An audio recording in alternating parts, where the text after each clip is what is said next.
Let me show you how to add contrast to your painting with dark tonal values, and specifically on a Grisaille painting like we have here.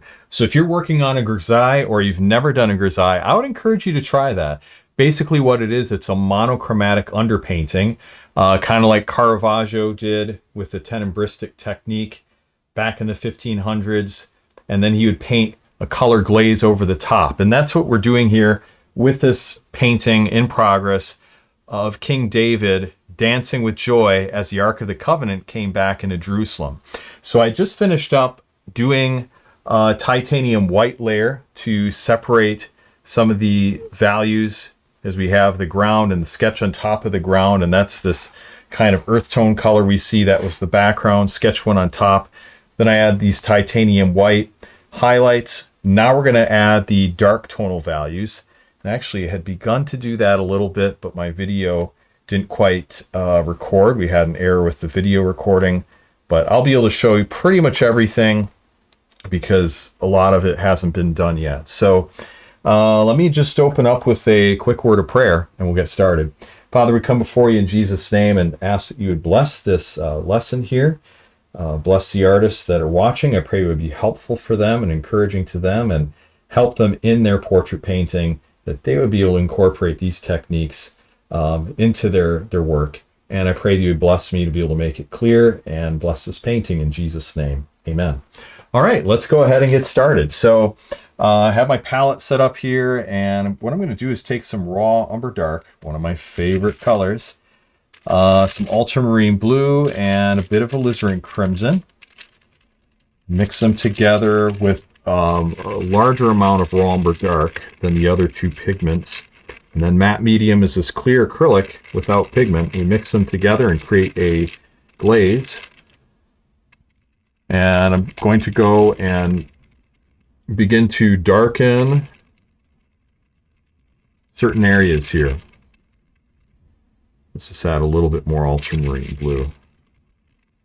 All right, so this is what it looks like, this glaze on the white card. And now what we're going to do is apply that primarily to his face right now. So we're going to be going over some of the areas that we previously designated as being darker within our sketch. And with this, we're going to have three tones. So the goal is to have basically three tonal values here that we work with in the painting.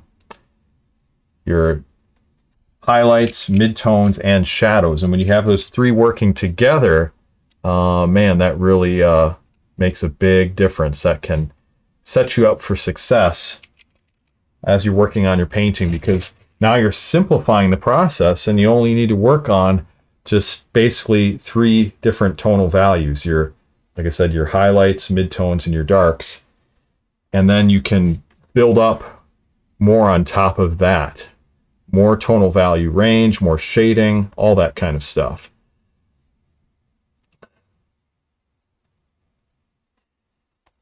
All right, so we're going to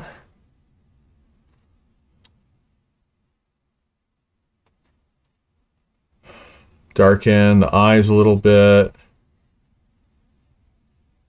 Let's fill in the mouth area a little bit as well.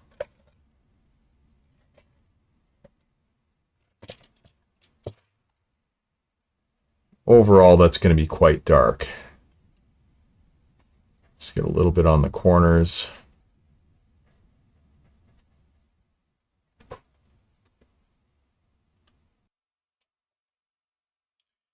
All right, just grabbed a different brush here, slightly smaller round brush. This is a size 0, and I think that might work a little bit better just at blocking in some of the detail in these shadows, because we got to be able to cut in like to the areas of the nostrils and the eyelids and areas like that. But again, I'm just trying to go over some of these shadow areas that I've already designated.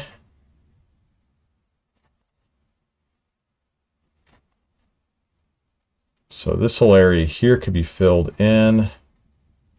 And let's just switch to a small flat brush for that.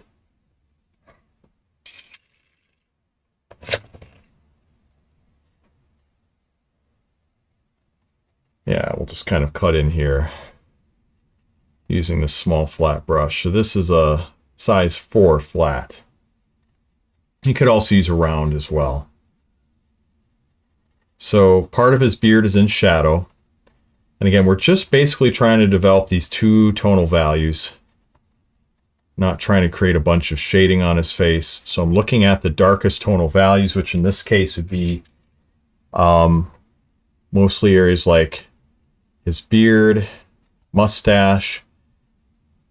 And notice though, I treated his mouth, that's the same tonal value as the mustache. And you want to break away from that idea of, you know, I'm going to create his, going to make his beard dark because I know his beard is dark. Or I'm going to make his hair, you know, black because I know his hair is black. We want to actually lump in the same tonal values like the hair with shapes like the nostril and the eyes and eyebrows.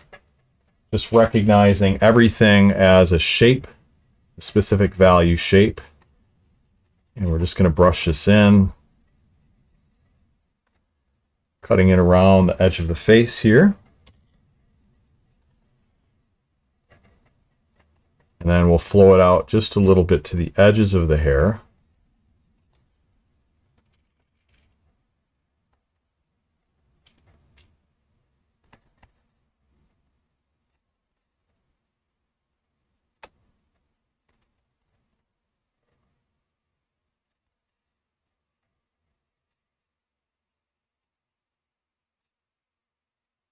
Okay, let's get a little bit of shading in here around the hair.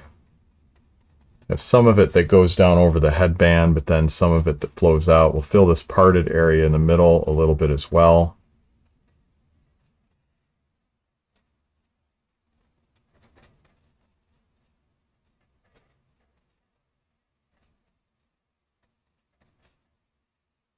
Get a little bit of a divot here.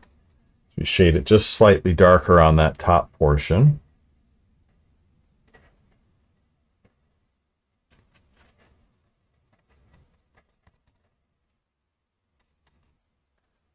Okay, so we're getting a good tonal value range within his face.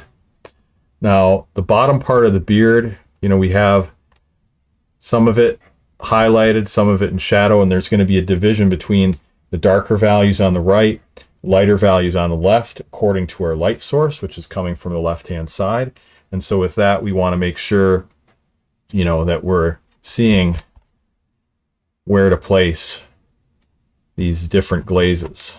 So I'm getting a little bit of shading here on the beard and the mustache. Now, this is a kind of a sharp shape here, this nasolabial fold, laugh line, and it's a deep crevice within the face, so it does get quite dark. So I'm filling that in as well, plus the shadow that comes from that area, and a little bit here along the jaw. See, then we have, I'm going to leave, you know, portions of the beard lighter right there.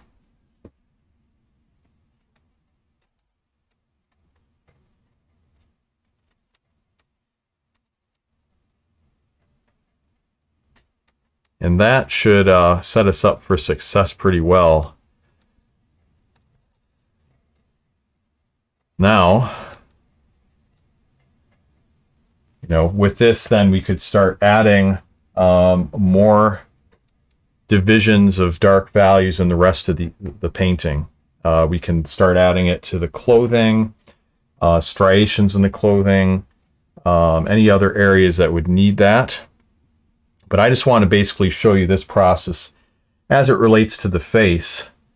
And now you can see, you know, how that works. So I'm going to stop this video off here. But hey, I hope this has been helpful for you just to see, you know, how you would block in dark tonal values on a grisaille painting and how that coincides with developing 3 different levels of tonal value. Again, your highlights, midtones, and shadows. And if this has been helpful, give it a thumbs up. Consider subscribing to this channel to see more videos like this. And check out more of my tutorials and tips over at realisticacrylic.com, where I have several tips, tutorials, videos, even some free courses you can take there to help you in your portrait painting. So Thank you so much for watching. God bless, and I'll talk to you soon. Take care.